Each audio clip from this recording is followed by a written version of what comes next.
Welcome students, welcome to Manabadi videos. Andhra Pradesh EAMCET సంబంధించిన ఒక important update అయితే రావడం జరిగింది.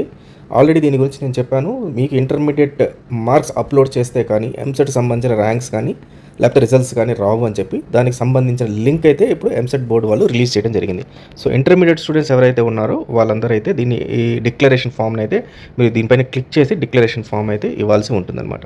సో దీని డిక్లరేషన్ అంటే మీరు లోపల మీ మార్క్స్ అని ఎంటర్ చేసి ఇంటర్మీడియట్ సంబంధించిన first year second year marks enter చేసి కింద ఐ డిక్లేర్ అని చెప్పి ఒక చెక్ బాక్స్ ఉంటుంది. ఆ చెక్ బాక్స్ పైన ఖచ్చితంగా టిక్ పెట్టాలి. ఆ డిక్లరేషన్ ఏమని అర్థం అంటే ఇప్పుడు నేను ఏదైతే ఫర్నిష్ చేస్తున్నానో మార్క్స్ అవన్నీ జెన్యూన్ మార్క్స్. ఇన్ కేస్ ఒకవేళ నేను కౌన్సిలింగ్లో దీనికి సపోర్టింగ్గా original document or certificate submit చేయకపోతే నా సీట్ని మీరు క్యాన్సిల్ చేయొచ్చు అని ఒక డిక్లరేషన్ ఉంటుంది. జస్ట్ మీరు అక్కడ ఒక చెక్ బాక్స్ పైన టిక్ చేసి సబ్మిట్ అని కొట్టాల్సి ఉంటుంది అనమాట. సో అయితే ఈ డిక్లరేషన్ ఎవరెవరు ఇవ్వాల్సి ఉంటుంది అంటే ఆంధ్రప్రదేశ్ సంబంధించిన స్టూడెంట్స్, ఇంటర్మీడియట్ చదివిన వాళ్ళు, ఆంధ్రప్రదేశ్లో చదివిన ఇంటర్మీడియట్ బోర్డులో చదివిన స్టూడెంట్స్ ఎవరు కూడా అవసరం లేదు దీనికి.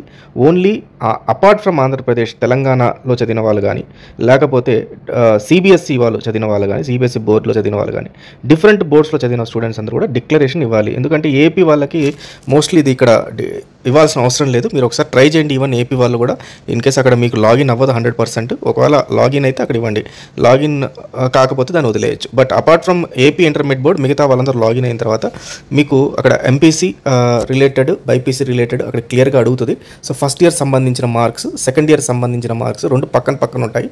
సో ఫస్ట్ ఇయర్ సంబంధించిన మార్క్స్ విత్ ప్రాక్టికల్స్లో ఏదైనా ఉంటే దాని with practical marks total marks ఇవ్వమని చెప్పి ఉంటుందన్నమాట. బట్ ఇక్కడ చాలామంది సిబిఎస్ఈ వాళ్ళకి ఒక డౌట్ వస్తుంది, సిబిఎస్ఈ వాళ్ళకి ఎలా ఇవ్వాలి అనేది. సిబిఎస్ఈ మ్యాక్సిమం మార్క్స్ అనేది పెరుగుతాయి అక్కడ.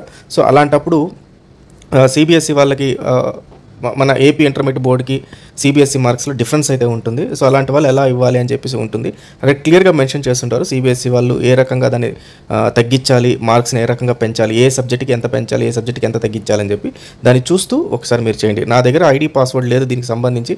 ఇన్ కేస్ ఎవరి దగ్గర స్టూడెంట్స్ దగ్గర ఈ ఐడి పాస్వర్డ్ ఉంటే మీరు లాగిన్ అయితే ఆ డిక్లరేషన్ ఫామ్ని ఒకసారి మీరు ప్రింట్ స్క్రీన్ తీసి లేదా వీడియో తీసి manabadi@gmail.comకి పెడితే డిక్లరేషన్ ఫామ్ పెట్టండి. మీ డీటెయిల్స్ అయితే అవసరం లేదు నాకు. ఆ డిక్లరేషన్ ఫామ్ని manabadi@gmail.com కానీ మీరు పెట్టగలిగితే సో నేను ఒకసారి దాన్ని చూపిస్తూ మీరు అక్కడక్కడ ఏమేమి మార్క్స్ పెట్టాలి, ఎంతెంత మార్క్స్ పెట్టాలి అనేది నేను మీకు క్లియర్గా ఎక్స్ప్లెయిన్ చేయడం జరుగుతుంది. సో manabadi@gmail.comకి అయితే ఆ ప్రింట్ స్క్రీన్ కానీ డిక్లరేషన్ ఫామ్ది లేకపోతే వీడియో కానీ ఏదైనా ప్రాబ్లం లేదు. లేదంటే దాన్ని పీడిఎఫ్ కింద సేవ్ చేశాను, నాకు ఆ పీడిఎఫ్ని షేర్ చేయండి. So all the best students, thank you very much.